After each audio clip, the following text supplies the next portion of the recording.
Okay, folks, what we're going to do right now is going to do a recap with Lord C. Mountbatten of Henry IV. I ended up playing her last night, as a matter of fact. And so what we're going to do is look at, he just did a video on the Henry IV. I played it last night. And let's look at the video and then I'll give my comments right after. And let me know what you guys think in the chat as well. Okie dokie. So, without further ado, away we go.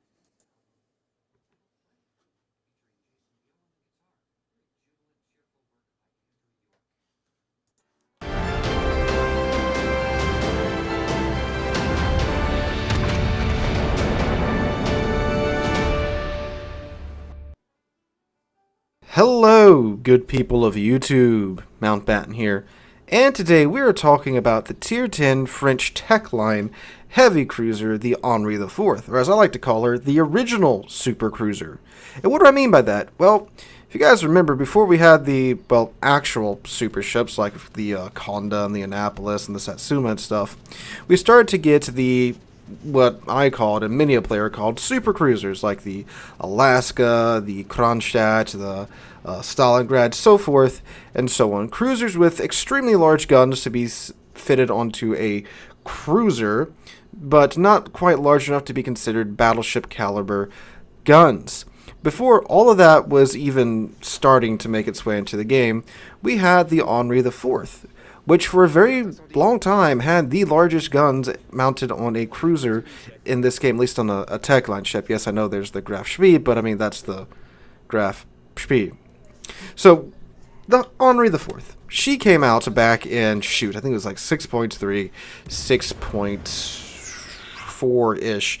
She came out around the time I started to not really do YouTube, but I started to play the game. I remember reading about it in the old startup menu. So the Henri IV is a ship that I grinded out early on, but I never really played too much of because she didn't really fit my playstyle early on. I started to play her more so about a year or so ago. And I really started to get back into this ship quite recently because, again, it's one of my lesser played high tier cruisers. I just want to talk about my experiences with her back then versus now. And especially talking about her way back. And this ship has gone through quite a lot of change, and a lot of the global changes that have come to the game have affected this ship quite a lot too, and also a lot of the new content and ships that have been added into the game. And it's crazy looking back on the Henri here, which again used to have the largest guns attached to a tech line cruiser, and where she is now. And that's what we're going to do today. So let's go through and look at her stats real quick, and I'll also mention, some of the stats that were changed and such as we're going through her. So to get started, she of course has 9 240 millimeter guns. That's 9.45 inches for you Americans out there, fellow Americans out there. So again, biggest tech line cruiser guns for a very long time. I still do think they are the largest tech line cruiser guns, because the Goliath has 234s. It's just that her HE is crazy. I'm gonna get into that here in a moment. Oh no, I'm sorry. The Golden Lou is a thing now, so yeah, that's out the window. But anyway, so her 9 240 millimeter guns, with the build that I have on her, which I'll throw up here. I should have thrown it up at the beginning. They have a reload time of 11.4 seconds with the reload mod. If you do take that off, you'll be dealing with a base reload time of, I believe, 13 seconds flat, which really isn't bad considering how large the guns are. So they reload in 11.4 seconds with the mod, 13 without. They 180 if you have the skill in 32 seconds, without the skill 37 seconds. Maximum dispersion with the mod on of 153 meters, and a maximum range of 19.1 kilometers. If you do want to fit the range mod on, that can get you out over 20 kilometers, which is pretty nice. But for the purposes of random battle, especially random battles farming, I do keep the reload module on. And again, we'll talk more about how I play the ship here in a moment. So her HE, which is definitely the highlight of the ship, she has a maximum damage of 3,400. You have a 24% chance of causing a fire with the skill and the flags on, which is pretty nice considering how fast you can get this ship's guns reloading. And they pin 40 millimeters. Now, that's very important because in, I think, what was it, 11.4, the Petropavlovsk is getting her deck and casemate armor nerfed down by 10 millimeters, which will bring it within Henri's pin. Which, whew, that's going to be fun for those Petro captains, but that's a big pickup. And back in the day when Stalingrad first came out and she was being spammed in clan battles, the old switcheroo was to run 7 Henris with IFHE and just farm the crap out of the Stalingrads. Again, there's a benefit to having 240mm guns. And the HE comes out the tubes at 845 meters a second. The AP does a maximum damage of 6,510, and those come out the tubes too at 845 meters a second. The AP is definitely good on the anytime something gives you broadside like a cruiser or a battleship.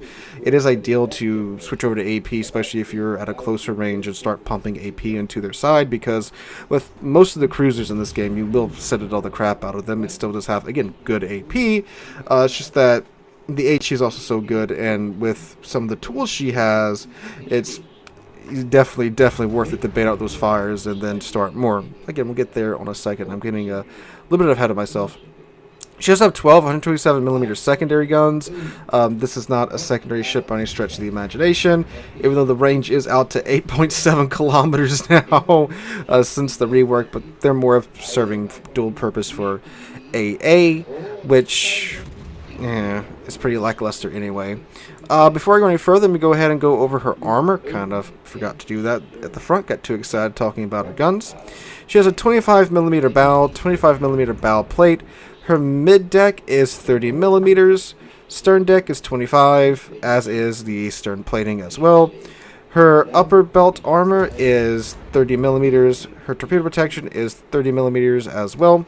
You strip away her external armor, and her citadel is exposed above the waterline and has a 45mm plating. So it's not an exceptionally well armored cruiser, but if you've been playing this game and have encountered French cruisers, you do know that they do have the French baguette space armor that for some reason when you think the shells are like going to pin, like they're very shallow, at a very shallow angle to you, you think the shells are going to for sure pin, and they overpin or bounce or get eaten by the void in between the Henri's armor plates.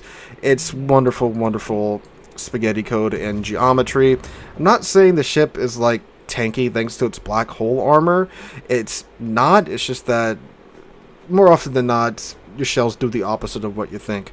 The same note too, when you think the shells are going to overpin, you get a random double set of half the ship's health. It's World of Warships. And its survivability, she has 58,300 hit points with, again, the build that I have on her. That's with Survivability Expert with Abignon and his improved SE. And she has 19% torpedo damage reduction. Alright, moving on to her torpedoes. She gets 2x3 550mm torps with a 90-second reload time. These torps have a range of 9 kilometers. They do 14,833 maximum damage. And they travel at 60 knots and are detected by sea from 1.3 kilometers. Definitely not a torp boat. If you're passing a channel and you want to discourage a ship from pushing around the channel, pushing around the island, they can be used for that, but they do only have a 9-kilometer range. It's not like it's a Yoshino with a 20-kilometer torp range or anything like that. It's a nice self-defense tool and like method of last resort if you really need to try and sink something like competitive. You have a ship here that's pretty fast that can close the gap fairly quickly, and you can shove torpedoes down somebody's throat, but you only have 3 of them, and it's not like you can remove a full health battleship from existence. But if you need to finish someone off, you can definitely rush them and use the torps for that. Other than that, they're mostly for self-defense if you get in a very wonky situation. A defense, it's absolutely mediocre. Even with DFAA, like with DFAA, you can discourage a CV from coming back, but most high-tier CVs, especially like the Nakamov today, they really don't give a crap. Maneuverability, this is her highlight. Her base speed is 36.8 knots. And her acceleration time used to be great. This is where some of the really, really painful changes start to come to the Henri. So the Henri used to have an absolutely just nuts acceleration time from dead stop to full speed in 40-second space. Pretty good. Then to full reverse, 20-second space. That's pretty good. But then in 9.0, they decided, nope, you can't do that anymore. We're going to darn near double your acceleration time. 40 to 70 seconds in forward, 20 to 60 seconds in reverse. They gave it battleship acceleration, which is so painful after playing this ship like it was played for so long. Which, with the good acceleration and deceleration, used to be able to throttle juke to your heart's content in this thing, which means that you could, go forward a little bit, slam it in reverse, go forward a little bit more, slam it in reverse, play with your throttle, set it at different speeds, and you would be the bane of many a battleship's existence. But after they did that, she was nowhere near as good as she once was. But again, I'm getting a little bit ahead of myself here. So, take the by sea, 13 kilometers with the module and with the commander. And for her consumables, she has quite a few. Get a choice of Hydro or DFAA. Hydro that detects ships at 5 kilometers and torpedoes at 3.5 kilometers. Engine boost that gives you a 20% boost to your maximum speed. That's active for 180 seconds. And reloads in 85.5 seconds. You get 4 charges of that with Superintendent. You get a repair party that repairs 349 HP per second, active for 28 seconds, reloads in 76 seconds. And then a consumable she was randomly given a little while after she was released was the main battery reload booster, her and the other French cruisers too, which gives you a 50% boost to your main battery reload time and is active for 15 seconds. You can get about 5 volleys off with this boost being active. Alright, so that's her stats. How does she play? Well, like I was just mentioning when I got ahead of myself, the Henri IV used to be an absolute god at throttle juking. Like I said, you play with your throttle, speed up, slow down, throw off the enemy shots.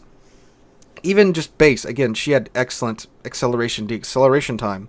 When you put the propulsion mods on there and get that down by 50%, it's nuts how fast the ship would accelerate and decelerate, and from long ranges she was almost impossible to hit unless you could call the Henri's jukes. You can pattern that the command with, because even if you're trying to be random, you as a human being will probably still get set into a pattern of accelerating, decelerating, and vice versa. And when they did that, that took the last thing that the Henri did better than all the other cruisers that have been added since her release away from her. Since her addition in the game, we got the Goliath, which just has straight up better HE than the Henri. The Goliath can pin freaking 59 millimeters of armor without IFHE, which, again, without IFHE, so you don't have to take that knock to your fire chance. You've got cruisers that have smaller guns than her but hit harder, like the Moskva and the Petropavlovsk and such. And now she maneuvers like a battleship. So the last thing that she had, her maneuverability, her ability to just be the best at throttle juking, is now gone, which really sucked when that happened. And they have started to tone down that nerf a bit. I think most recently her acceleration was kind of buffed back towards her original one, to where the time to reach full speed is now 60 seconds in forward and 50 seconds in reverse. Still not as good as it used to be, but it certainly helps her stand out a little bit more, because truly, why would you want to take the Henri IV anymore if not just for nostalgia? Because again, we got the Goliath with better HE, we've got actual super cruisers now that are, again, a blur between battleship and cruisers, and so many new tech line ships that, again, do what she does but better, that why take her? And the addition of the reload booster was a nice, gimmick to have for a while, but like gimmicks do, they get power crept, and now there are several lines that have reload booster or fast-firing guns with good HE that can deal with destroyers. Now, the way that I play her today in this weird state that she's in, where she's not the best at throttle juking anymore. And the armor, again, it's French space baguette armor that can eat some shells from time to time, but again, that's not something to rely on. I pretty much play her like a IJN cruiser, and the sad thing is that you can play the Zhao, and it's kind of better than the Henri. The Henri's got a little bit more going for it in the maneuverability department, but again, there's not really much reason to play this over something like the Zhao or the Goliath because they just do what she does better. And with the reload booster, I'm sorry, not the reload booster, with the engine booster going, and if you have the propulsion modules on, you can still throttle juke and throw quite a few players off. But again, she's still not as good as she once was doing it because, sure, they have improved her acceleration a bit, but it's still nowhere near what she used to be. And you can throttle juke in something like a Grosser Kerr first from far enough away, and it'll throw someone's shots off. But the Honor used to be like, again, just absolutely like matrixing the shells back in the day. But unfortunately, she can't really do that anymore. The main battery guns with the build that I have on them, they still feel pretty nice. I set quite a few fires when I was playing her, and I did quite consistent given that most of the matches I played were fairly short and ran to the normal thing that seems to be happening so much more at higher tier, where you go to one side, there's like 2 ships there, and the 5 other ships with you don't really want to do much about it, so it takes you forever to deal with those 2 ships on your side. Then you got to try and run across the map to the other side and see if you can get some damage or some kills over there. And considering that's a lot of the matches that I had in the Armory, she did pretty well. I think I did 4 or 5 matches with 130,000 damage. I mean, again, the HE is still good. The pins are still pretty decent when you're running into a lot of the more common tech line cruisers and such. Of course, the Petropavlovs, that's going to get nerfed in 11.4, so that's another one you can pin, which will be nice. And the reload booster is still pretty nice. Again, a lot more ships have it now, but still, the ability to start a couple fires on a ship exceptionally easy, and then watch their damage con go down, then you pop the reload booster and set 2 or 3 more fires on them. That's always a nice ability to have. And the AP, again, still pretty good. If anything shows you broadside, you can load that up, shove 3 rounds into their side fairly quickly with the reload booster. Again, good thing to have for AP and HE. But again, there's just so many more cruisers that do what this ship does, but better now that there's no real reason to take it. And I think Wargaming really needs to restore its original acceleration, and deacceleration values, because that's what she was good at, and that's, again, about the only thing that she had above the other cruisers. And what I really liked about that, it was something that rewarded skillful gameplay. But again, unfortunately, that's been gone, but who knows? They seem to be listening to players' feedback more and more, so hopefully Wargaming, if you're listening, restore the Zal to her original zippy parameters so we can once have some nice fun in our favorite baguette bolt. So, hope you guys enjoyed today's video. Let me know what your thoughts on the Henri IV is. I really don't see too many of them in game anymore. Again, there's so many more cruisers now that do what she does, but better. So let me know what you guys think about her in the comments down below. Hope you guys have a wonderful Saturday.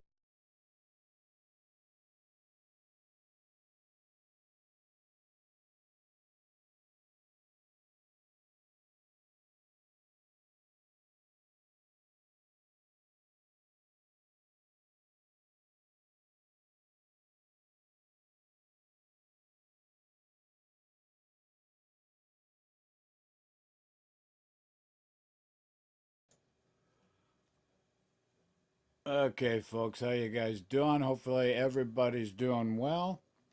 Okay, so here's the deal. We're going to look at some more. What are we going to look at? I don't know. But listen, understand, all roads do lead to Putin. Yes, they do. All roads do lead to Putin.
Okay, folks, we're gonna do kind of like retro day here today.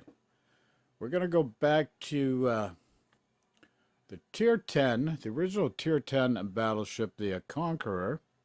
And Potato Quality did an excellent video. Let's see how this works out. Let me know what you guys think.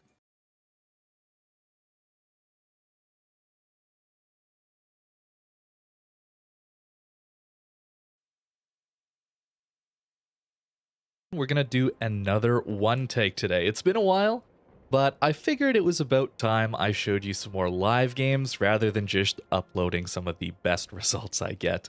So today we're looking at the Conqueror. This is the next ship in order of release, and I made a video recently talking about how I think this ship was the beginning of the problem, and that really came down to the high explosive.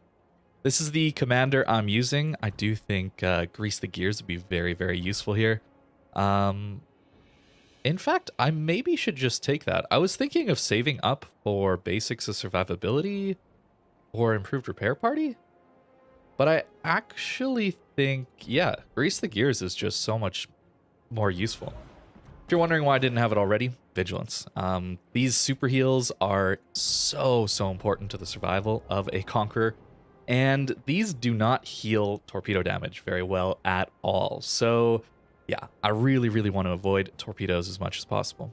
And here's the upgrades. So let's jump into this just real quick. I did play a warm-up game because I hadn't played Conqueror for a bit, and it went pretty well. Unfortunately, we lost, but this ship is good. This is a very good ship in 2022 in World of Warships, because it's just so difficult to kill and very good at long range. To me, the biggest thing that ships need is long range. They need to be good at long range these days.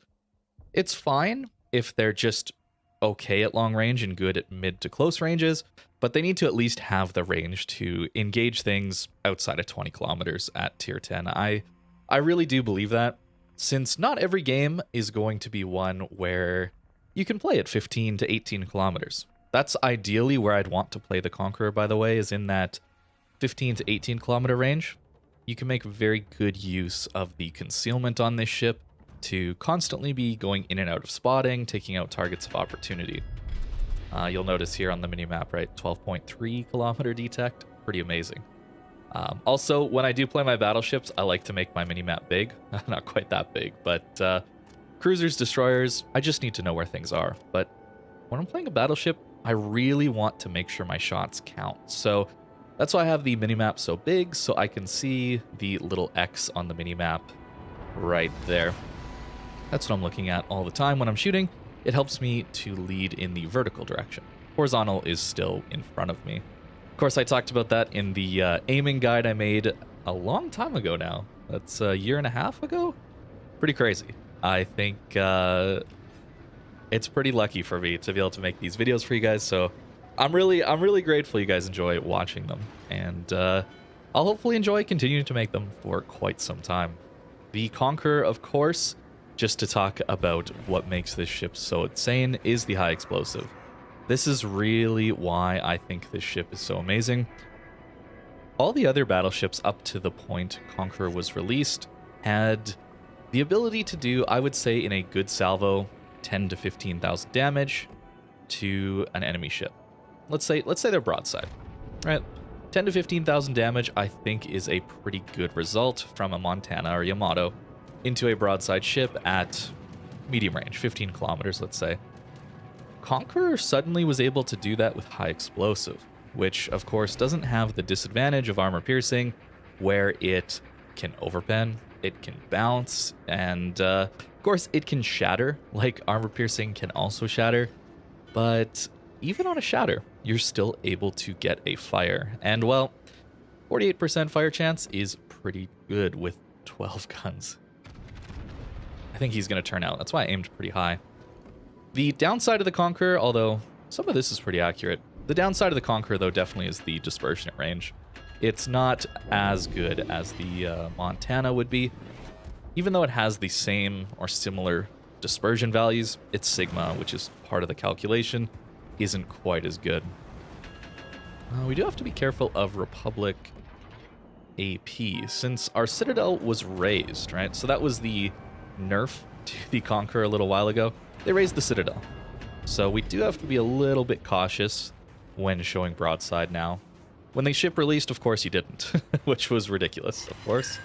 Yeah, 10,000 damage at 20 kilometers. No fire, but still, pretty good result. Yeah, I really don't know if I think that that was a nerf, though, because while they buffed, or they nerfed the Citadel and made it so you had to actually be aware of showing broadside, they buffed the heal in return. Oh, we might absolutely annihilate this gearing. Yeah, so the HE also is nuts against DDs. We only hit 4 out of 12, and we took half his HP pool. Okay. Now, I'm going to be very cautious here, because there could be torps, right? So, I know the Shima and Holland will likely spot them beforehand, so I'm not too worried. The other thing is, I really don't care about fires, because we can fully heal them with our HP, or our massive, massive heal, so I'm really not too worried.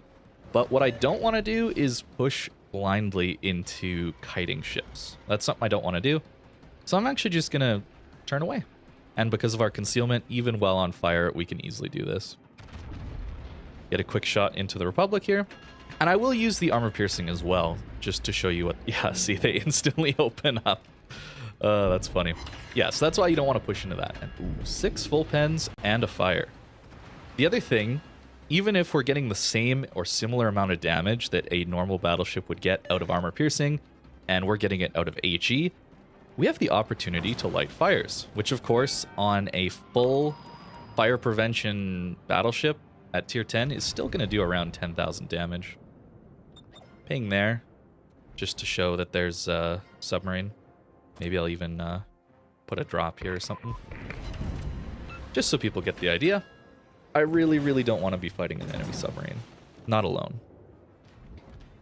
But yeah, the idea that you can do similar amounts of damage, alpha damage with the HE that other battleships get with armor piercing, and then the ability to light fires as well, yeah, it's pretty nasty. And having good range, good reload, all that stuff too. It's rough to deal with this ship, especially given the good concealment.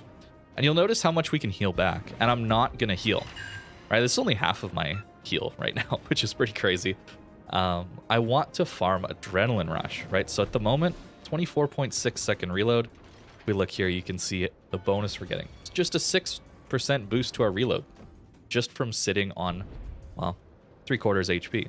Pretty good stuff, honestly.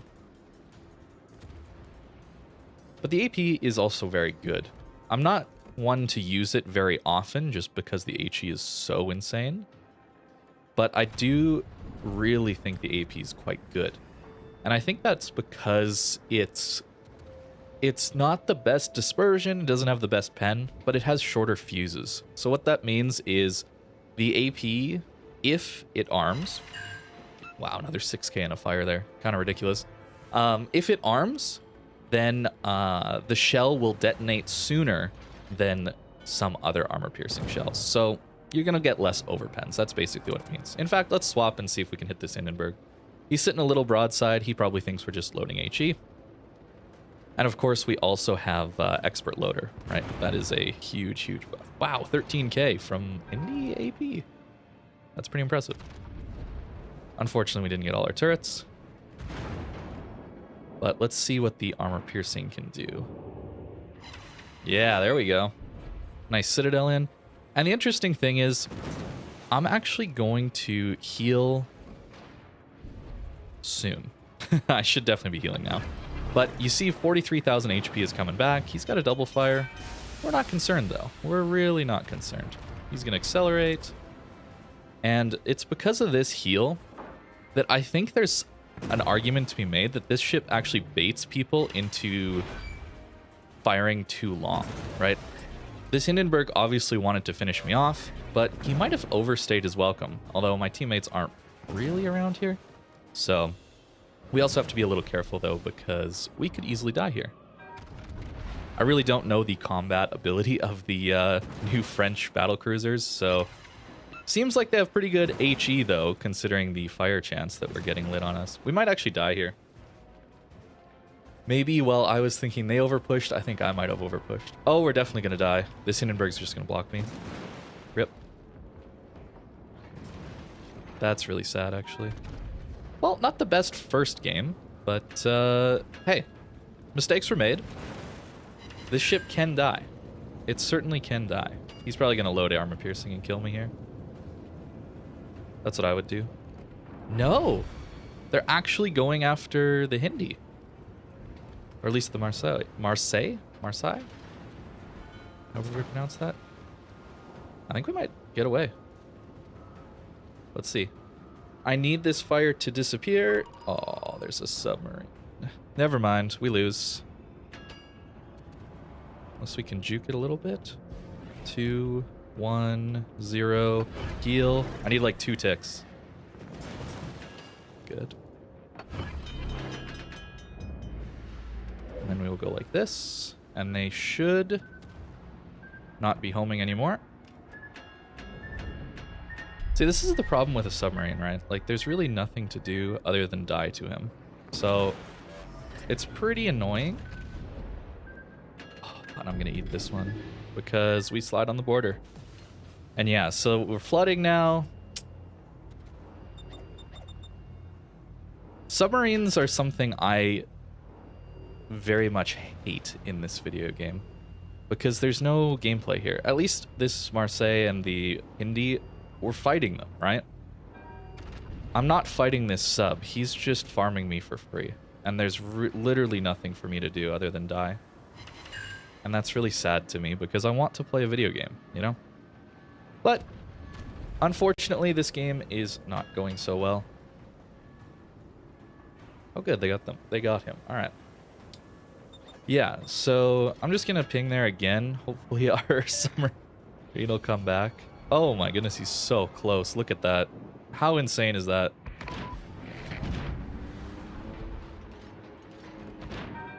That's kind of ridiculous. Trying to lead him properly.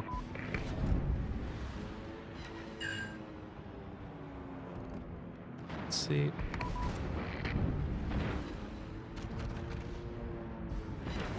Come on, HE. I need to turn my turrets.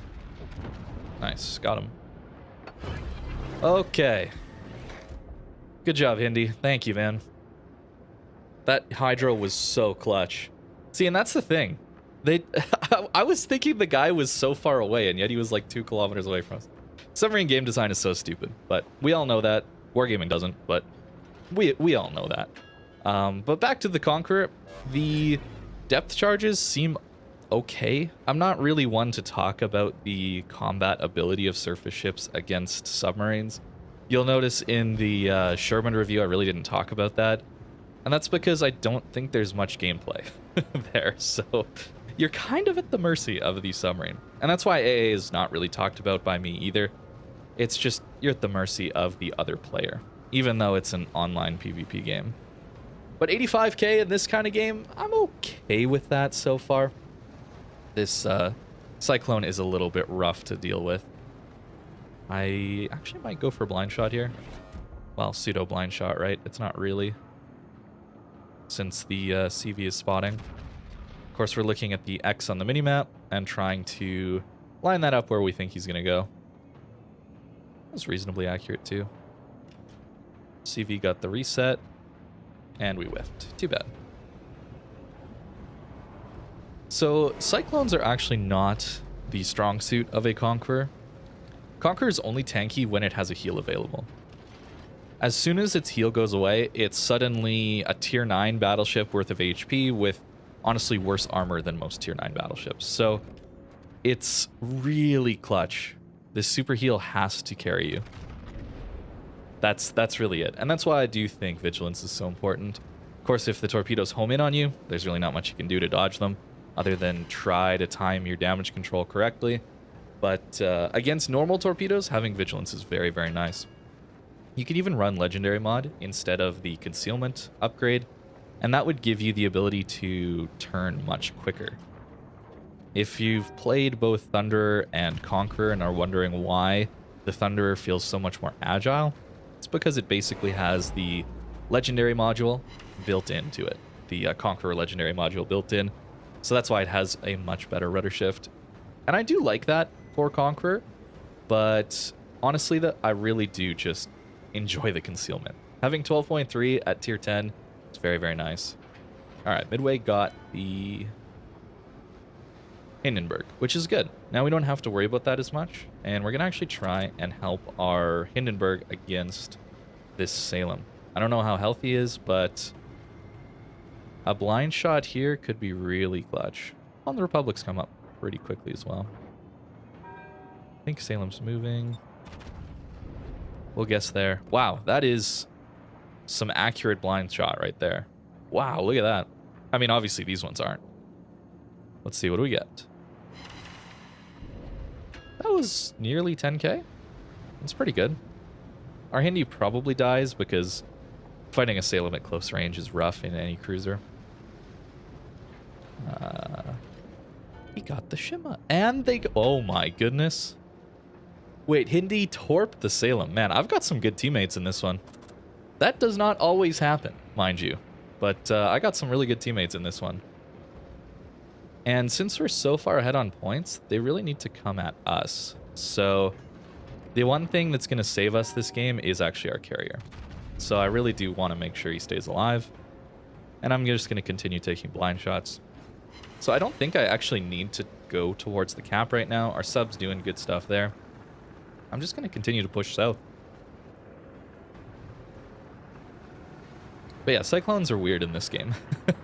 It's this weird thing where they do help you push in, but at the same time the gameplay is so far away in normal everyday games that it takes forever to finally go and meet the enemy. Alright, let's try there.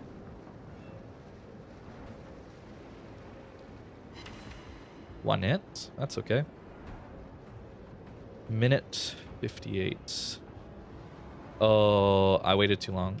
I waited too long. I'm dumb. I definitely didn't think it was going away right now. We might get crushed here. We'll see. I thought, yeah. Total misplay here. Let's see. Yep. Citadel. Guaranteed. So you see how taking a Citadel means that our heals no longer are very useful? Torpedoes do the same thing. So that's where the buff slash nerf, if you're playing correctly and don't eat Citadels like I just did, the reworking of the Conqueror Citadel is actually a bit of a buff because you get such an amazing heal because outside of that. Full pen damage is healed back much more than it used to, as is well, fire damage is full. 16 into my angled superstructure. That is not good. That means I do have to use this heal. That's a little bit more than I would expect, actually. That's pretty lucky salvo from this Ohio. Ohio's a good battleship, but I don't know if it's quite that good. So, pop the heal just to be safe. We used it in such a time where... Wow, again? That's incredible. I'm shocked. I'm actually shocked at that. But we take him out. Our HE's doing good damage. Hindenburg's got a good crossfire. So there's really not too much to say here. I think we've won this game pretty handily. The AP's pretty good, though. I mean, we Citadel'd the Hindenburg. It's really, really good against cruisers. And pretty decent against battleships, too, at closer ranges. In the first game, the warm-up game I played before this, I actually did 70k to a Yamato in one salvo. At 6 kilometers, though. So it's very close. Popped around an island, and he was flat broadside. Is it worth... I'm going to use one more HE, and then I'm going to swap over. And I'm leading really poorly. Doesn't matter, though. We got to fire. Something that would be overpowered, but I would love, is if Gunfeeder was improved, like the Americans have. The improved Gunfeeder is so nice on American ships. 75% instead of 50% swap time is nuts. And now I kind of have the wrong ammo type. Well, we'll go for a superstructure. And I am using Cunningham, so our Midway is almost on a Kraken, actually. I'm going to see if I maybe don't take this one from him. I need to put him low enough that that bomber can get a Kraken. Oh. Oh. Everyone is dead. Okay. This guy just needs to die. Straight up. How did they all die? I don't have a heal. Guys? Oh no. Oh no, are we gonna lose this? He's got HE. Does he know?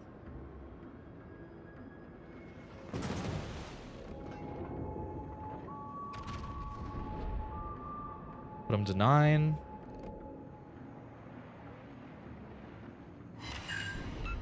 Put him to 1 and a fire, and he ticks out? Alright, I can't quite give him the Kraken, but... Okay, I also need to not repair this fire. That is super, super duper important here.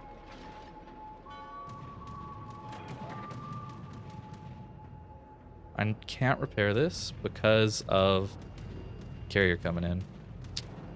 Oh, and he's going to get such a good drop on me here. Because I'm on the border. So, Midway is going to crush me here. I think. Not too bad. And the thing is, Conqueror has no AA, right? So he can just farm me for free. Yeah, we have 44% of what we had left. Which we don't have much to begin with.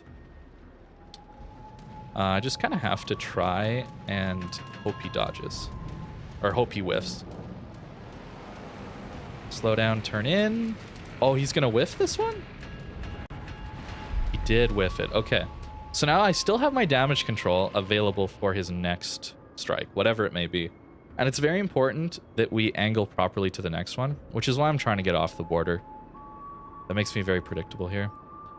I think he'll probably come with rockets again, actually, just because they're fastest, and he's probably pretty far away. 56 seconds left.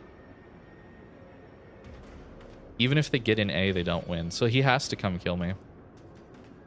If it's torpedo planes, I need to go bow or stern in. If it's dive bombers, I need to go broadside. Rocket planes, I need to go bow stern in as well. So let's see. 30 seconds. Does he make it in time? Okay. Dive bombers. We can deal with dive bombers. Hard turn. Force him to catch us broadside. He doesn't have a lot of time. 20 seconds. He's going to try and come from behind me, so hard turn is all I can do.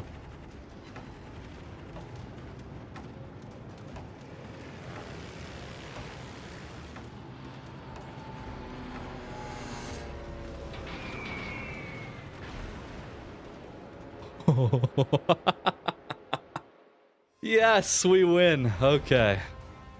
I mean, it's pretty good damage, actually. But, yeah, Fireproof, Dreadnought, not bad. Not a bad game at all, actually. Yeah, our Midway played really well. And our 2 Hindenburgs as well. What a close game. Honestly, I'm pretty happy. Even if we lose that, I'm pretty happy. Because, close games don't happen terribly often anymore, right? Pretty good game, actually. Nice. I'm very happy with that one. Let's go for another battle. That's kind of one of the things about Conqueror is once you're out of heals, man, it's just such a weak ship in comparison to other tier 10s. And it has no AA. That's the other thing. Even if I had 100% of my AA strength left, it does not have any anti-aircraft. So it would have been the same. He gets a free drop anyway. Man. I'm really glad we won that one though. Too bad there wasn't just 1 or 2 more ships on the enemy team alive, really far away. Could have grabbed ourselves a solo warrior real quick. Those are pretty rare. And they usually, I mean, most solo warriors are like that, where you're the last ship on your team alive, and all you have to do is live to win the game. That's what most solo warriors are. I've only had 1 or 2 that aren't like that, where I've actually had to kill people on the enemy team to win it. Otherwise, it's like, oh, I live and I get a solo warrior. Nice. This game, they don't really have battleships. So I'm actually going to just load AP. So they don't have battleships at all. And even against... Actually, no. Against Schlieffen and Slava, I still want HE. But since it's more likely there's going to be a lot of cruisers, I really, really want armor piercing. Well, there's 2 subs in this one, but no carrier, which is really good. And that means I'm actually going to take a bit of aggressive position. Our concealment 12.3 allows us to play in here. A little bit. We have to be careful about the enemy team pushing too hard here. Because if I'm sitting here trying to shoot these guys as they cross here, I'm a free farm, right? If I'm bow in here. So I have to be really careful of how aggressive the enemy team gets here. But I really love getting the crossfires in at people down here. A lot of cruisers want to go to these islands here to play around, that kind of thing. So that's what I'm going to try and do. Hopefully we get some spotting. Our submarine is playing pretty passive. I would think he could just go into the cap. Nearly get it for free. Not quite. But that's kind of what I'm thinking of in early positioning, if you're wondering. Conqueror has such good concealment, assuming there's no carrier to just free spot me. I'm trying to get close enough to get a really nice early position to do a lot of damage. I might even take a lot of damage in return. But again, the adrenaline rush that we get helps us for the rest of the game. It's just free DPM. Ideally, I'd want to sit on half to a third HP if I wanted to really farm adrenaline rush, but still be kind of safe. That would give me 10, 15%, 10 to 15% reload buff. And here we go. Yoshino, flat broadside. And the Slava's going down there too, so we'll have to be a little careful of that. Bam.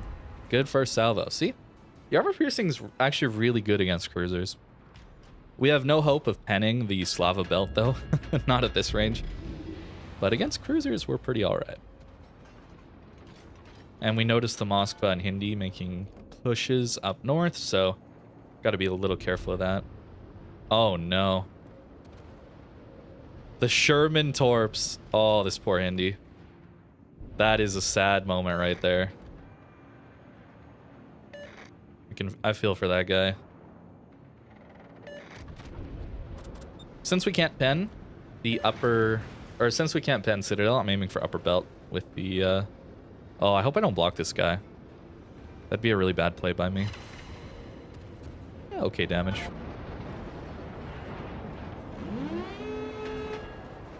And Sherman detonated. Interesting. I'm sorry, my man. So that probably means they back off here. More than likely. So I might take a slightly aggressive line. Their Schlieffen's coming back, so we have to worry about that. So with our 2 subs going in, and we probably think it's an enemy sub, I really want to get my battleship, our anti-submarine warfare, these depth charges into the fight, because they can really help win engagements between submarines. And once our subs have free reign, it's just easy peasy for us to win. I'll swap over to the armor piercing, actually, if this Moskva is going to be chilling broadside. Notice the concealment advantage we have here. We actually can outspot him. It's kind of insane. Although Schlieffen pushing in is spooky, so I'm going to start turning out. We have 32mm plating. If he has IFHE, he just repens us everywhere. I really want to hit this Moskva, though. Might not be possible. So we'll go for Hindi instead. And then we'll go back to the HE for the Schlieffen.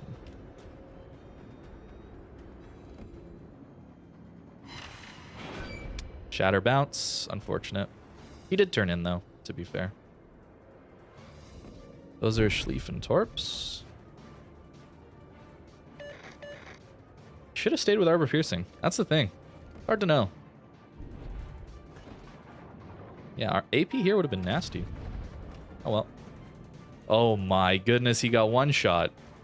Is that the GK? Might have been the GK. So we control the north here really, really well. So there's a thought to be had. Should I retreat and go try and deal with whoever's trying to push into B from the enemy team? And I actually think that might be the right play. But at the same time, I've lost so many games of World of Warships on this map where I assume my teammates have C under control, and then the enemy team that has a, you know, Moskva dug into this position just goes and kills my entire team here. And they all walk into him one by one, that kind of thing. So I'm going to try to go back a little bit. But I'm going to cut through the cap here. Maybe get a cheeky little angle on this Moskva here. So we're going to swap to the AP. I actually love Gunfeeder. I call it Expert Loader because that's what it used to be called. But it's such a nice skill to have, especially on Conqueror, but really on a lot of battleships. The HE is not bad on most of the other battleships. And for Conqueror, its armor piercing is very good as well. Even though HE kind of is the primary ammo type, right? Oh, is our Wooster going to back out flat broadside to a Moskva at like 3 kilometers? Oh, no. Yeah, he did. Actually, he kind of got away with it. That's kind of funny. All right, let's try again. Hindi broadside. Let's see what we get.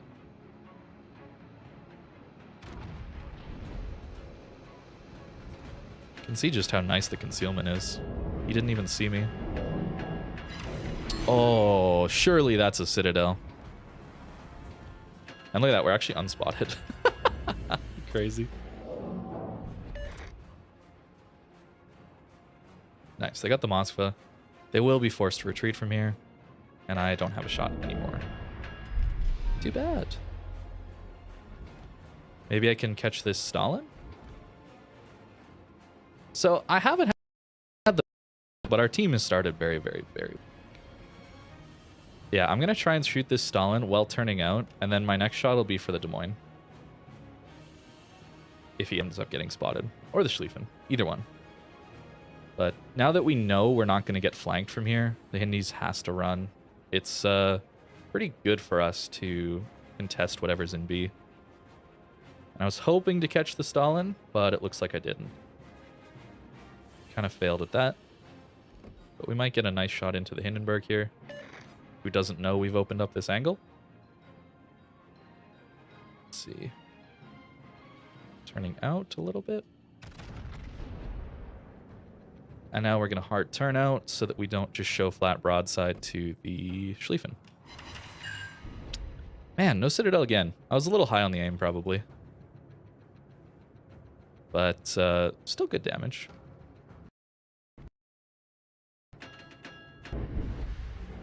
And I'm going to slow down here.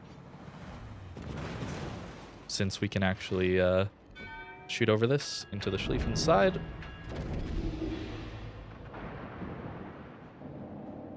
He's dark, but that should be good damage. And it was. Very good. So we're going to take a little bit of pain here from the secondaries. It's kind of the dream of every Schlieffen player to catch a Conqueror or a Republic, because the damage output is just ridiculous from the secondaries since they all full pen. Stalingrad is flat broadside, and I'm actually going to click away, so I'm not actually locked on here. To hopefully not give away I'm shooting at him. That's something you can do, is to kind of lock on only when you're going to shoot and then click away. And that way the priority target is only showing a number for a split second. Wow, we actually go dark here. Man, this concealment is ridiculous. And Des Moines should be dead. And he is. Alrighty. So now Conqueror with the special commander, what's his name? Cunningham. If you get 2 kills, you get an extra heal, which is insane for this ship. And if you get a Witherer, you get a 10% reload buff, something like that. I think at this range I can pen. So I'm going to actually wait for him to go flat broadside. I'm going to try. We don't have the best dispersion, but we will try. We got it. Nice. 27k. Pretty good stuff. I'm actually using the armor piercing this game. I honestly don't use the AP this much. usually. We're just getting broadsides. And that's the nice thing about Conquerors, it's just so flexible. If you're into one of those matches where... we need to swap to the HE right now. And that's not enough lead. If you're in one of those matches where you have the...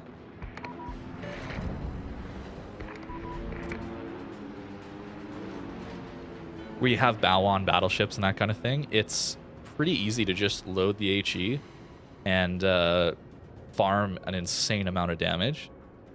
But if you're catching broadsides, load the AP, man. That's as much me telling you guys that as I am telling myself.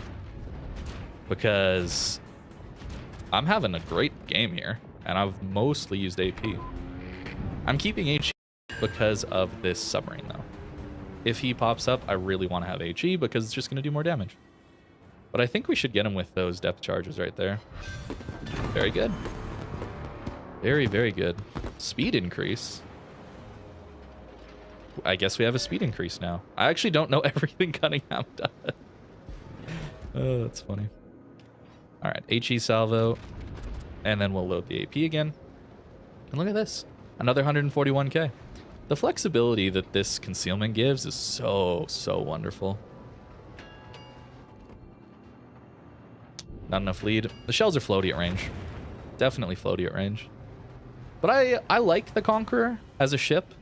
I just don't like the... I don't like how easy it is to just HE spam. And so that's why I don't play it much, because I don't enjoy that HE spam playstyle all the time. I can enjoy it, like I've enjoyed it in this video, but it's not something I want to be doing all the time. So that's why I don't play Conqueror all that much.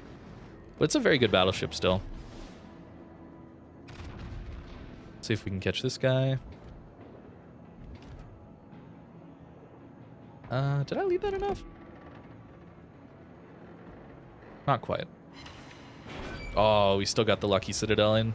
Right at the edge. But yeah, not overpenning nearly as much as something like a Monty or Ohio, Yamato, all these things is pretty nice.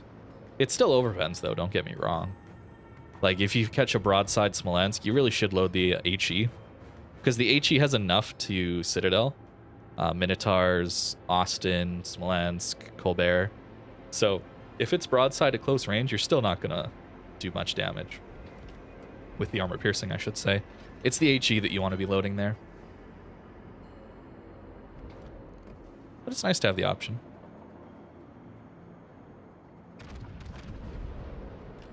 I'm just assuming this Yoshino's going to die before my shells get there, so that's why I didn't aim for him. Nice! Nice couple of games here in the Conqueror. But yeah, I do think, you know, this is a bit of an outlier ship compared to everything we've looked at so far.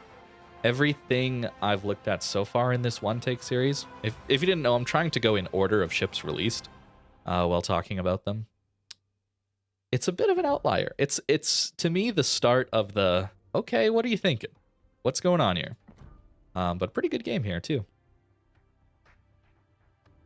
You know, not insane levels of damage or record-breaking stuff. Unfortunately, I wasn't actually doing this during that initial play there, but it was a really good game. A couple of games regardless.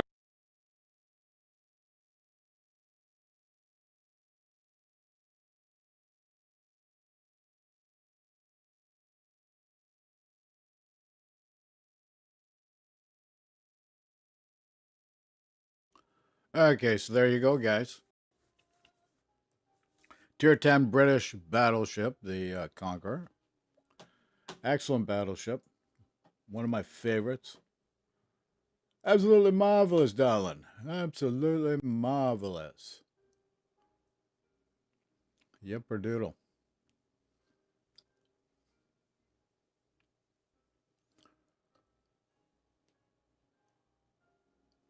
Should we do a bit of a pivot here? What do you guys think? Pivot here?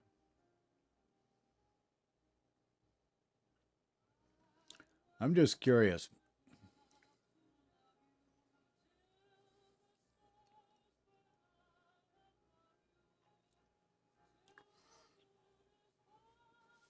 Okay, here's one of my favorite shows. One of my favorite ships is the Puerto Rico. So I'm going to go back to potato quality here. World of Warships got a new... And we're going to look at the roadmap. This is only a short video. The roadmap for World of Warships 2022. But the Puerto Rico, which is one of my favorite cruisers. Everybody at the beginning was against it. I love it. Works great for me. Fits into my play style perfectly.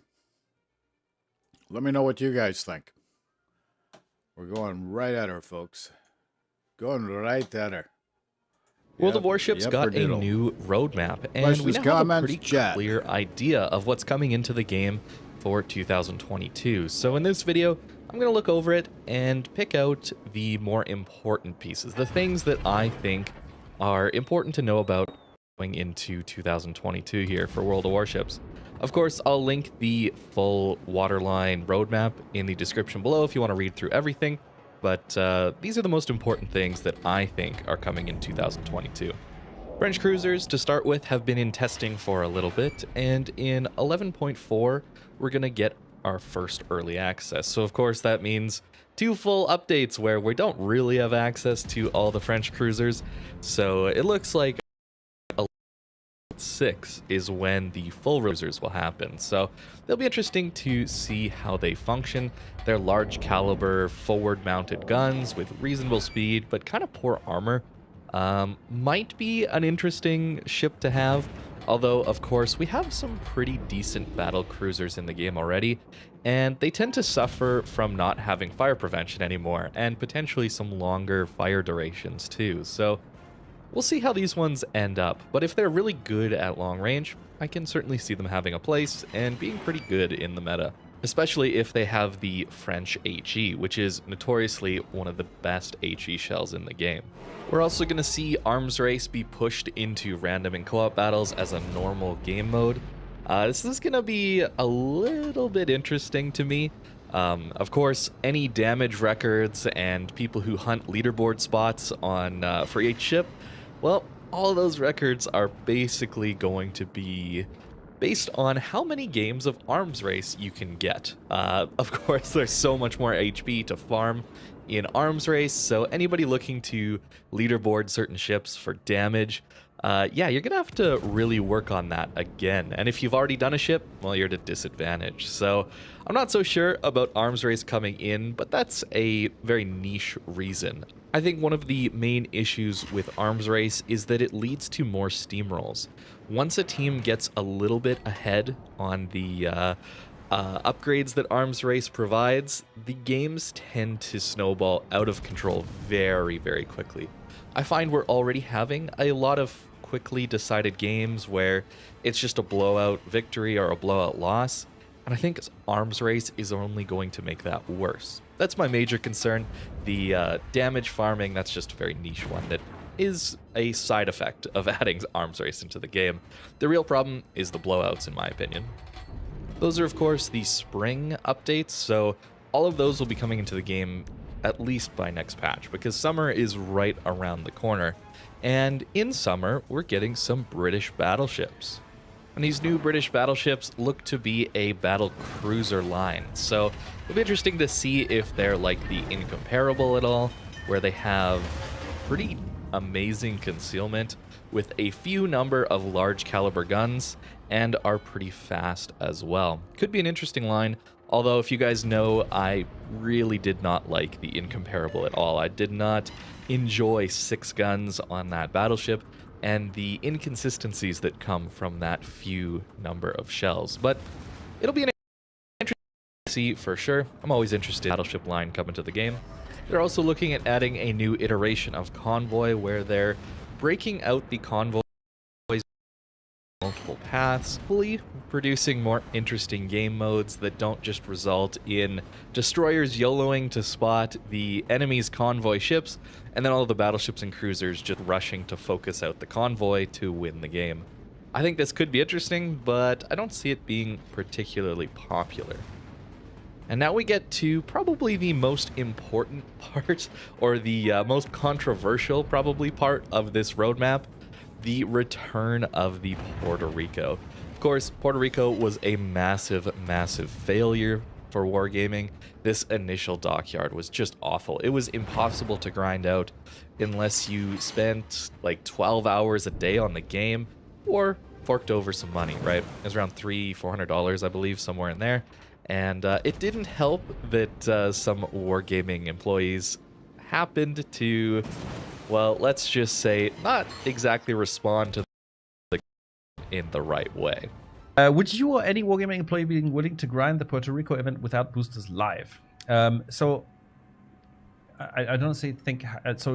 You want someone to basically sit here at work streaming throughout all of December and most of like half of January to grind Puerto Rico while at work. I don't think that's entirely realistic, because we do actually have to like work. I'm sorry. So it looks like it will be coming back in a more reasonable dockyard that is much easier to obtain.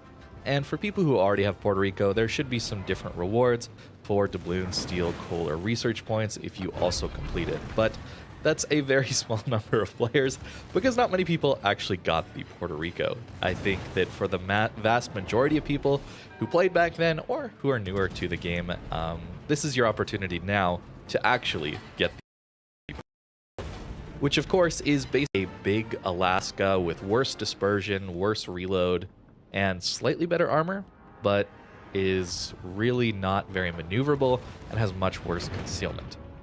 It seemed like just a mediocre ship. Alaska at tier 9 seemed a little better to me, but keep in mind I have not played this ship at all yet, so I don't really know. I'm just basing this off of the stats of the ship and what I've seen it capable of doing in the game.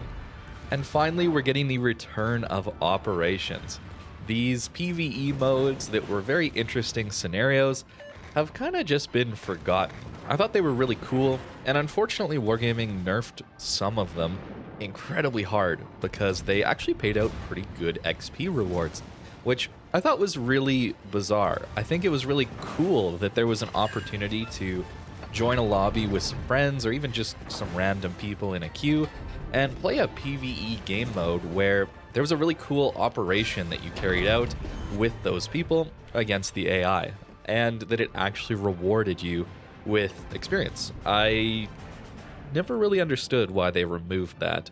Thought it was cool that they rewarded you for playing the game and playing a different game mode than just the same old boring random battles. But here we're finally getting them back, so I'll be curious to check these out, and hopefully they'll have some interesting ones, reworking some of the old ones to add the updated carrier mechanics, and maybe some new interesting ones as well. Looks like we'll also be getting a new map in 11.5, the one they've teased since fall 2021, the Faro Islands. Probably mispronouncing that, but a new map is cool. It'll be interesting to see what a modern map will look like, has learned from their mistakes in the past with map design, or if they're continuing blindly forward with all these massive issues with their current map design. And this is a huge change here. Separation of exterior elements and economic bonuses. So now they're looking to rework the entire economic system based around camos and flags. We'll see how this goes. I've really debated making a video on this one because the dev blob was absolutely massive and quite confusing. But the gist of it to me seems like their intentions are to retain the same amount of economic bonuses you're going to get out of your camos and flags. They'll just be in a more simplified, easier to access portion of the game. It won't be so complicated and reliant on having a whole assortment of different camos and flags, which is good. I think simplifying that and making it easier to use and stack these bonuses is a great idea. The problem is I can't help but feel that going forward into the future, we're going to see less of these huge economic bonuses that we've been getting from some of the ultra rare special flags that you can obtain from playing clan battles for sure. I think maybe even some ranked battles as well. And some of these camos you're getting as well are just unbelievable. Winning a clan battle game with all of these economic bonuses stacked I've seen upwards of 50,000 free XP gained per game. Yeah, pretty insane levels of XP farming there. And I can't help but think Wargaming wants to limit that. So while these economic bonuses will be translated over one-to-one or even more favorably, I think that in the future we might see a overall reduction of these massive economic bonuses being handed out. So that's what I'm worried about. But, well, we'll just see what happens in the future, right? Changes to the battle camera, to me, is very important. I find it kind of strange that the default camera tends to cut off over half of my ship on the bottom of my screen.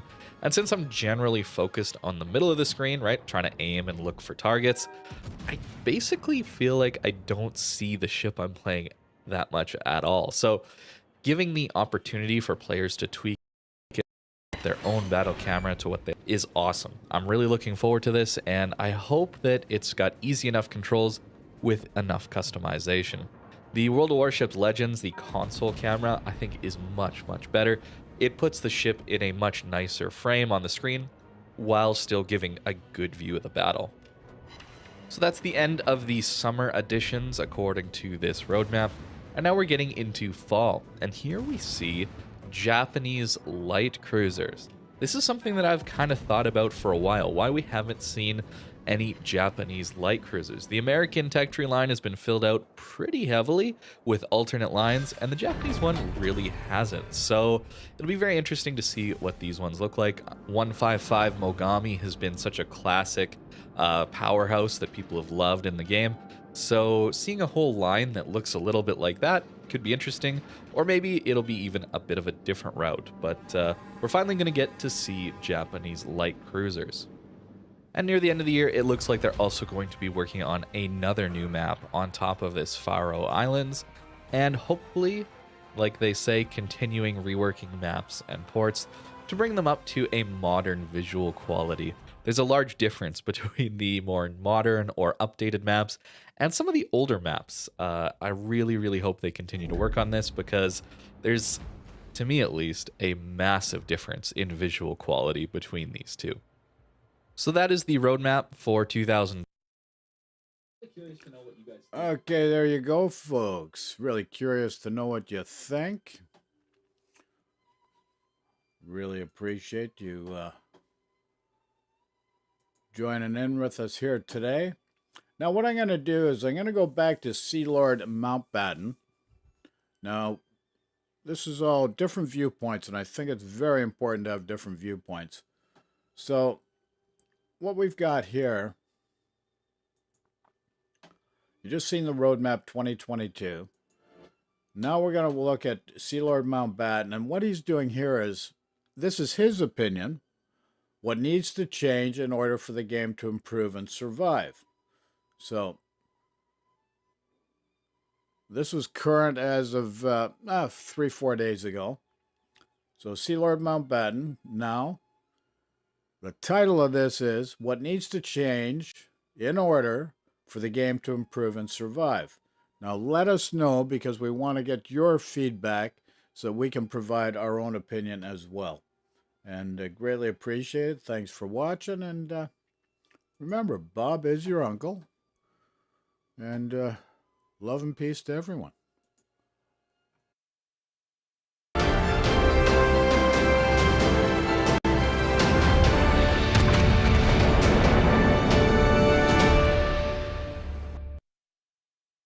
Hello, good people of YouTube. Mountbatten here.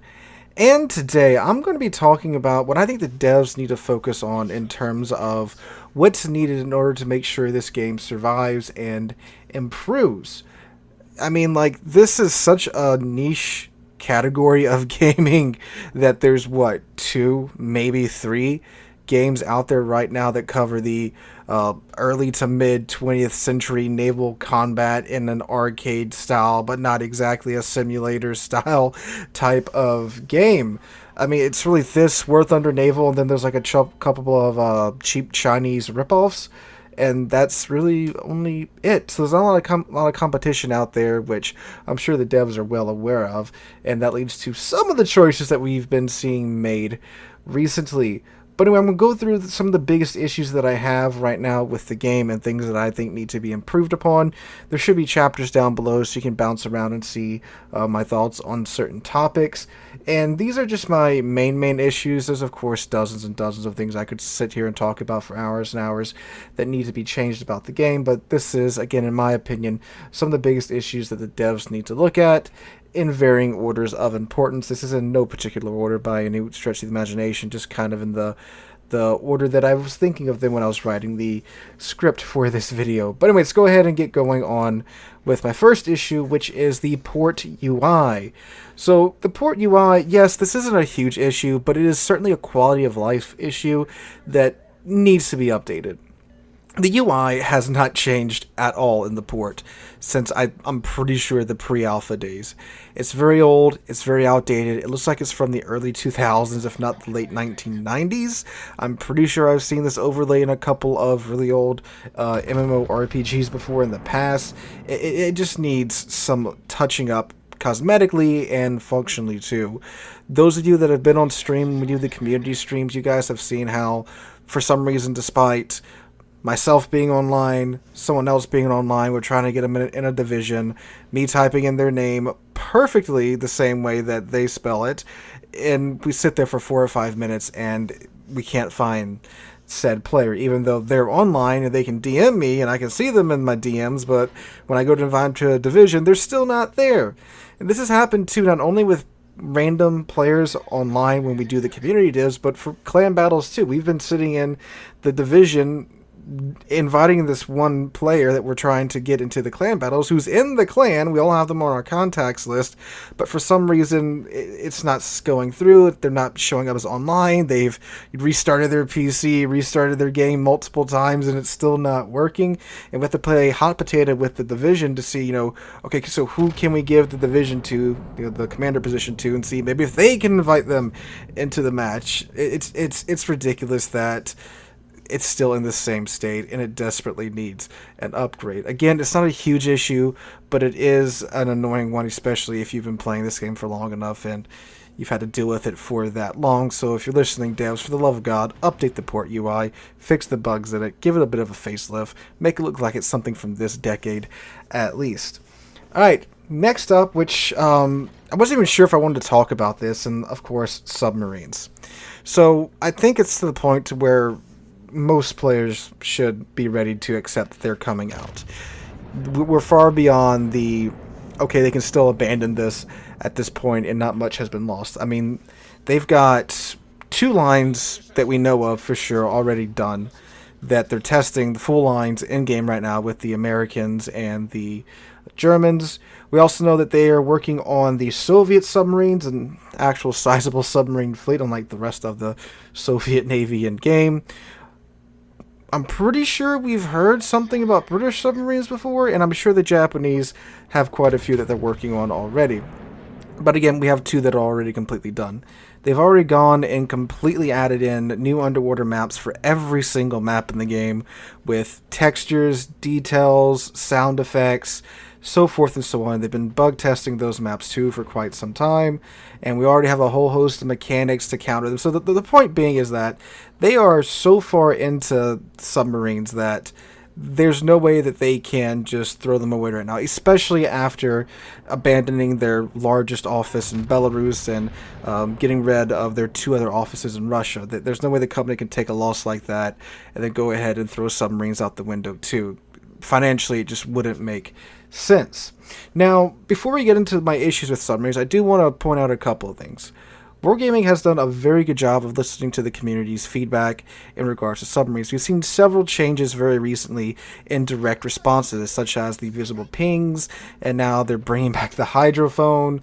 They've tweaked submarine survivability. They're tweaking depth charge damage from ship launch depth charges, not the airdrop depth charges, among some other things. And also, it's really hard to talk about something that's still in testing. I mean, if you go back and look at my 4 or 5 other videos dedicated to just submarines, most of the information in those videos are outdated because another change has happened, or several other changes have happened since then. And also, it must be pointed out that they have tested submarines far longer than the CV rework. There was like 3 rounds of testing with the CV rework. 2 of them were on their own separate server.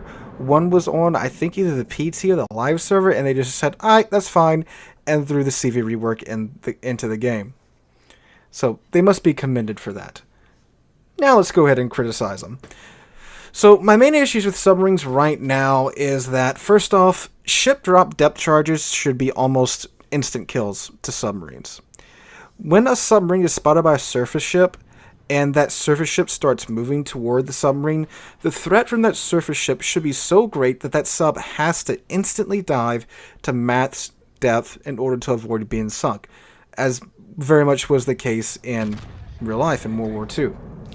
Now, in addition to not only having that big of a threat from the depth charges of these surface ships, subs on the surface right now are a little bit too survivable. I'm sure plenty of you have seen all the clips going around of the testing of that, so I won't bother to show that again. But if you haven't noticed in game, you can shoot a submarine with a couple full broadsides of even something like battleship AP, and sure, they'll lose a good chunk of their health, but they still have time to dive and get away. Now, of course, if the submarine is damaged, it can't survive that, but from full health, they're about the same in terms of survivability as most of the same tier destroyers. So, large guns, large shells, 15-inch shells, tearing through a submarine, which is a pretty small vessel in real life, especially these World War II era submarines, should wreck them pretty hard.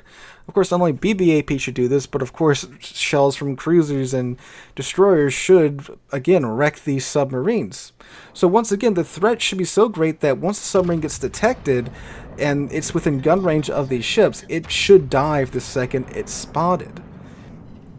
In shorter words, anytime a submarine gets spotted, the threat from the surface ships should be so great that the thing has to crash dive in order to not die. And my last major critique of submarines right now is that the old battery mechanic really needs to come back. This timer, yes, it's simplified, and it's easy to tell how long you've got left underwater, but the old battery mechanics are just so much better. You don't have to worry about am I spotted by 1 or 2 ships, and my battery's magically draining faster, and I think they've actually gotten rid of that now, too. And you had a lot more in-depth of a mechanic with the old battery time, because everything that you did, short of moving the rudder on the old battery mechanic, drained the battery in some way, shape, or form. Pinging, that ate battery up. And that's another big issue I have right now with submarines, is that you can still ping to your heart's content. There's no major downside to doing it. Now, with the hydrophone coming back, that's not exactly true anymore, but still, I don't think it's enough of a penalty to just pinging away to your heart's content. But with the old battery mechanics, if you just sat there and pinged constantly like some submarines do, you were going to run out of battery and be forced to surface. And you would naturally burn more battery when you were being hunted by surface ships. You would have to run the submarine at faster speeds. You would have to be diving, maneuvering, using all these tactics to try and get away from surface ships would burn your battery faster. So naturally, you did burn battery faster. I think it was a superior mechanic and a much more in-depth one. Now, that's something you'll hear a lot about if you go watch like War Thunder versus World Warships videos, how World Warships isn't as in-depth as War Thunder is, and that's true in some places, not true in some other places. There's a lot of hidden mechanics that aren't shown in-game that are at work in World Warships, and I think this one would add to that and, again, make the game overall more in-depth and, in my opinion, better. So that's my main gripe about submarines right now. Those are my main issues. Of course, you can go into smaller detail with like the homing torpedoes and stuff, but again, it's very hard to talk about those mechanics when a lot of those mechanics are constantly being changed at the moment. But those are, again, my main gripes with subs at the moment. So my next major gripe with the game, and something that definitely needs to be looked at and still improved upon, is that AA still, we're in 11.4. It's been 2.5, almost 3 patches since the CV rework, and AA is still one of 2 extremes. it's either entirely useless or god tier. There's very little ships in between. You know, you're either an Agincourt with 2 AA guns, or you're a Kid, which seems to have CWIS installed on the ship. Again, it still feels mostly useless unless you're some ship that's got god tier AA that's built into it. And even building into AA a lot of times now, again, unless you're in something like a Worcester, a Kid, an Alston, a Small End, or one of the pan-European higher tier DDs, it feels mostly useless. Now, they have tried to address this with some new CV mechanics, like with the Soviet CVs, with their squadrons that attack all at once, because now, when you shoot down a plane or two, you take, a torpedo or two or a bomb or two out of the attacking flight that's coming toward you, and again, I like that idea, that your AA actually matters now, because with the other CVs, say you have a squadron of, 10 planes, and the attacking flight is 3 planes. You can shoot down 5 planes, and the other planes from the rest of the squadron are going to go ahead and fill in that attacking flight.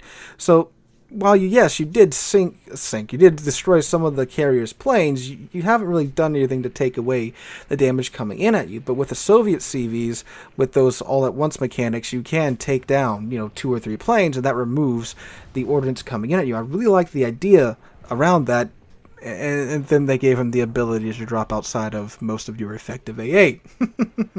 Now with the Hornet, we're also seeing some of that mixed in with some of the old mechanics. You have 2 large flights in the Hornet where, sure, you can shoot down a couple of planes and potentially take some ordnance out of the strike, but there still is that squadron in the back filling up that other squadron. It seems like they kind of tried to do a bit of both right there, and I think it works for the most part because the Hornets planes are fairly lower tier, and it is easy to shoot down a lot of the Hornets planes, but then the Hornet also has a very fast plane regen rate. But you guys see what I'm saying, that they're making some progress with trying to balance it one way or the other, but I don't think enough attention is being given to it right now, as I'm sure most of the devs' attention is on, submarines at the moment.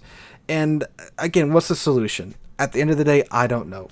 Manually controlled AA has been tossed around a lot because the planes are manually controlled by the player, but the AA gunners are all AI controlled, and a really good CV player can bait out the AI and, fly like they're going one direction and obviously juke, and the AI takes much longer to respond to that than a player would. But then imagine having to manually control your AA guns when you're in the middle of a gunfight. It's not something that can be reasonably done by most of the player base. And again, are huge AA buffs the solution? I don't know, because try playing CVs. If you're not used to it, it can be incredibly frustrating sometimes with AA. AA seems to be very inconsistent still. So I don't know what the solution is, but it is certainly still a problem. Alright, my next main issue with the game is that we really need new game modes. We really, really, really, really need new game modes. We've been primarily playing 3 game modes for years now. Myself, 5, almost 6 years now, we've been playing Standard Battle, Epicenter, and Domination. That's it. That's the 3 main game modes we've been playing. And sure, there's ranked and clan battles and such, but most of those are just variations upon those same game modes, mostly just Domination. It's time for more. It's beyond time for more. And yes, Arms Race might finally become a new game mode, thank God. It's beyond time that thing gets thrown into the random battles matchmaking. But we've had plenty of temporary game modes that have worked great. Convoy Escort was great fun. And now with submarines coming in, you can make an asymmetrical convoy escort with, let's say, 10 submarines on one side and maybe 3 or 4 or 5 surface ships on the other side that I think would be tremendous fun. You could do something like that. Dirigible Derby was just an absolute blast, and I'm pretty sure everyone absolutely enjoyed the heck out of that game mode. We've had, of course, asymmetric battles, which that one needs some more work. Historical battles, which, again, that one needed some more work too, but there's still certainly enough solid temporary game modes that we've gone through that could potentially make a game mode of the week mode that we could select, just like we can select between co-op, ranked, random battles, so forth and so on.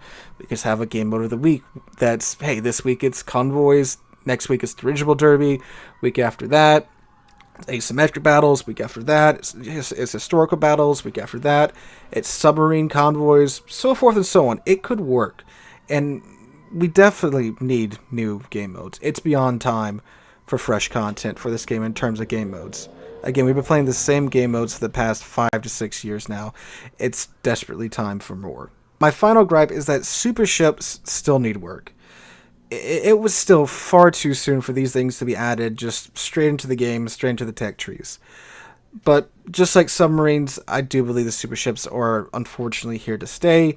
I actually kind of dislike these super ships more than I dislike submarines. I mean, they were around for much shorter in terms of testing. And sure, they work on mechanics and concepts that the game has been working on for years, of course, with surface ship content and artillery ships and not like submarines.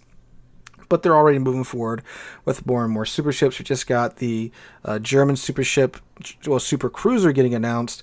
And then we got the Patrie, which looks like an absolute unbalanced mess that was announced too. So Tier 9, for starters, is abhorrently not ready to constantly face super ships. Now, I know the idea behind these super ships is that they're stupidly expensive to run and operate, so many players will not be taking them constantly out into battle. But when you're a Tier 9 ship in a Tier 10 game with super ships involved, you're not having a good time. Tier 9 was designed to fight Tier 10 and not be double up tier to Tier 11 now. And they're having to deal with that. And many of these Tier 9 ships probably aren't going to get buffed at all. Think about that too. These ships probably aren't going to get buffed. I mean, I know they released a whole slew of changes to ships last week, but most of those were to complete tech line branches and individual ships and stuff. It's not like they said, okay, so now we're going to give, if Tier 9 cruisers don't have heals, we're going to go ahead and give those heals. Same with Tier 9 DDs, and we're looking at improving battleship heals or whatever is needed to counter these super ships, make it a more balanced engagement when it comes to Tier 9. I mean, good God. You have ships like old premium ships too, like Musashi, that has to now deal with Eagle. Yeah, Musashi, that old premium ship that either you grinded 750,000 free XP for, you wailed $300, $400, $500 at Christmas time to get with almost no AA, and you're like, okay, I can deal with the Tier 10 carriers just fine. But now you got to go up against Eagle with that. Yeah, that sucks. Again, that is just one ship, but I'm sure many of you here have been wronged by some super ship in some way, shape, or form in the past few weeks. Now, while it is true that these ships are incredibly expensive to play, is it fair that someone gets something as OP as Eagle again, just for the trade-off of losing credits that round? I mean, Eagle is outright broken. It is ridiculous, and we just had 500,000 damage broken, I believe, last week in the United States. That is not a number that's been broken since RTS Midway back in the day. So they've made carriers that are now worse in terms of balance than the old RTS CVs. And if you weren't around for the old RTS CVs days, oh God, if you think the carriers that we have right now are broken, you haven't seen broken as a good RTS CV player. So yeah, super ships, I don't think they belong in the game. It was fun for the mode that we had them in, to go derp around in there and, farm down this battleship with this massive HP bar and stuff. It's kind of like a Dark Souls boss. And it was fun in its own separate game mode, but I don't think they fit. I really don't think they fit. And we've always seen this at the higher tier meta, how everything's so much more passive now. It is incredible how passive most tier 10 games are now, and how long it takes players to often get beyond the even out of spawn now. It takes forever for the game to get anywhere. It's incredibly stagnant at higher tier now with super ships, and it's kind of again screwed with the matchmaking again. So that's always fun. But anyway, guys, those are my main gripes with the game right now, and some of the biggest issues I believe that the devs need to work on. And there are other issues too, like the amount of gimmicky ships we're getting, the amount of spammy ships we're getting, like with the Forrest Sherman and the like. those are also issues too that should be addressed, but these are just my personal main ones that I think they need to take a look at. Let me know in the comments down below what you guys think the devs need to take a long, hard look at when it comes to the game. Hope you guys enjoyed today's video. If you did, make sure to drop a like. Again, let me know what you guys think in the comments down below, and subscribe to the channel. We're on our way to 35,000 subs, and I kind of thank you guys enough for that. Hope you have a wonderful Tuesday, have a wonderful week. Hope to catch you guys in the next one.